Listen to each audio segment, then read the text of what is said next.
Is it recording? I hope it is. Is it? Hold on. Yeah, it's recording. Okay, sorry, I was trying to see if it was recording or not. So we're gonna rest on this image so I can talk about the thing this image comes from while it's playing. So, basically, I'm thinking about doing these short little, 2-3 minute reviews of comics on Tapastic, which is a webcomic hosting website. I thought because it would be a cool idea, because you can't really get enough basic, simple, cute reviews on YouTube. You know, it isn't content, unless you're doing something kind of messed up. But, for the cat manga edition, no. But, so I thought to do, I'd read a Tapastic comic all the way through, and then I'd give my thoughts on it. Spoiler free, unless it's really bad, and I don't think anyone should read it. But for the first video, the image you're looking at right now is from a comic called Blink, all caps. I don't remember who the creators' names are, but it doesn't really matter. I read the whole comic. I'm not entirely sure if the comic is over or just had an ambiguous ending. I'm not going to tell you the ending. But, so basically, the basic premise of this comic is that it's kind of a sci-fi drama. I guess you call it science fiction. I mean, it was under the tag science fiction, but I'd call it more fantasy, really. But, well, actually, no, it does kind of fit sci-fi conventions, so yeah, I guess it is a sci-fi.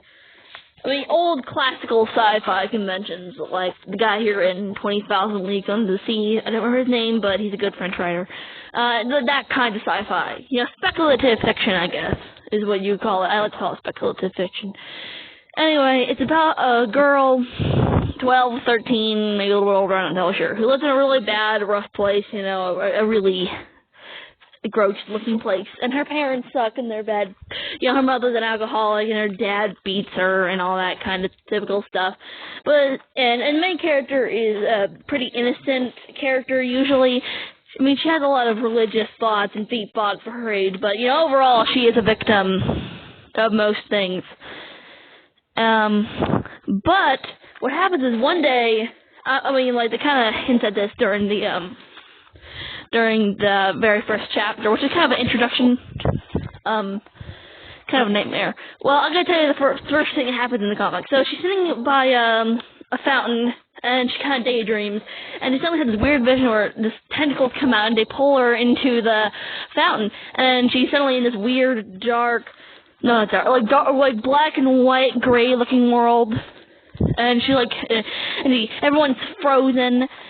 And she, taps on one of their faces, and these tentacles come out, and it's revealed to all be a weird nightmare. And later, you know, she goes home after that, and we get the whole deal about her and her parents and what she's like and whatnot. And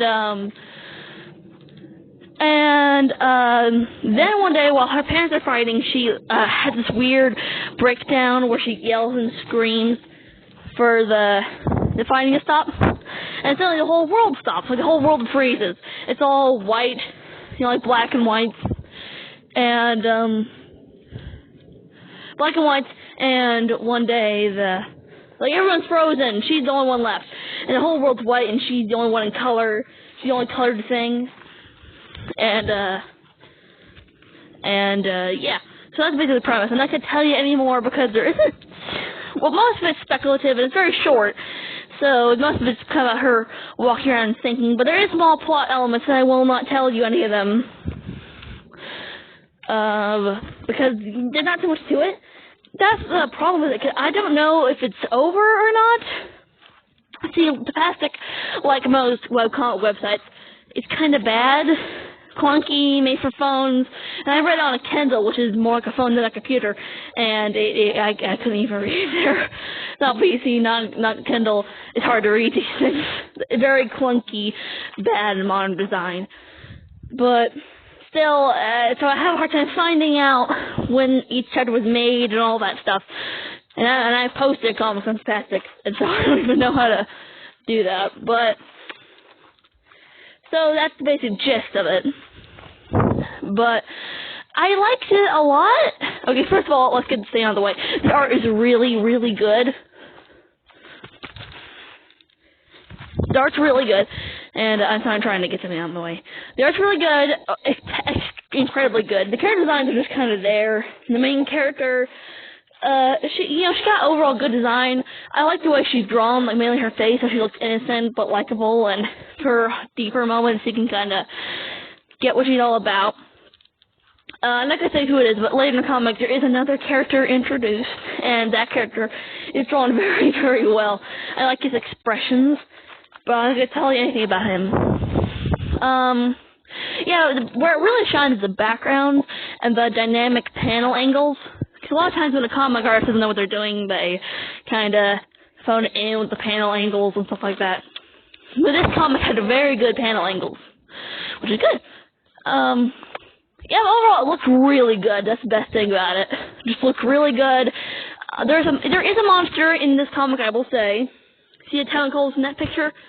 That's kind of what it looks like. It's very gross and ugly looking. And they're genuinely a pretty scary monster. I feel like if the main character reacted to it more horrified at certain points, it would be a little scarier, but, well, whatever. But, yeah, the art, just good, really good. Like I said in the beginning, I don't know if it ended or not. Like, I read the ending and I'm like, is this the end? Or is this next chapter I'm gonna learn more? For a story perspective, it's a bad ending, if it is an ending, but from a character perspective, it could be a passable ending. Like, for her personal growth. And it's more about her personal growth than the plot, I guess? But, yeah, I mean, I feel like it just needs a little bit more in the plot, but overall, the character development, which is what it's really about, is really good, so it's hard to complain about it. It's definitely the best comic I've read in the past. I really like the way, you can see in this picture right here, I like the fact that the cover, like, the tentacles coming out of her head reflects the way her crazy hair is. I like that, because it can symbolize what the weird speculative fiction aspect of it means. Like, is it real? Is it in her head? I don't know. Usually I go for things that are more literal. Like, as in most readings, I would read this as if she's literally walking around the world. But for this particular story, I kind of like the whole Alice in Wonderland is all in the child's head aspect. So, yes, that's all I'm going to say about this. To not spoil. Like I said, I don't know if it ended or not. I have no idea. But I will keep in touch with the story to see if it did end. But, for now, I am actually pretty satisfied that this is an ending. I heard the creators, the writer and the artist are two different people, are going to take this off to Pastic to sell it. So I'll suggest reading it now. But, yeah, it's really good. It's really good. I would suggest it. It's not political. I know it's going to be offensive to some people, but some people could immediately see a black character in a modern-day comic and go, oh, no, it's political. And for a second I thought, oh, is it going to get political? But it doesn't. It's fine. It's all good. And it's fine. I know, I hate mentioning it, but you know how a lot of stories only seem to have a political aspect to them, and I don't like that. No politics in this book. So it's all good. It's all good. It's good. Anyway, that's all I gotta say on that. But that's my review. You should go read it while it's still free, and if it's not free, then I would buy it. I would legit buy it because I bought some things. I bought some things at a Books A Million comic book before, non-Marvel DC stuff, not superhero stuff. And if I bought this, I would be satisfied. If it was in a store. I like the cover too. It does reflect good graphic design. So yeah, that's my review. I hope you enjoyed, my little chickadees. I don't think anyone actually watched this, but whatever. It's nice to have some positive content out on the world. Whew. Okay, bye now. Bye.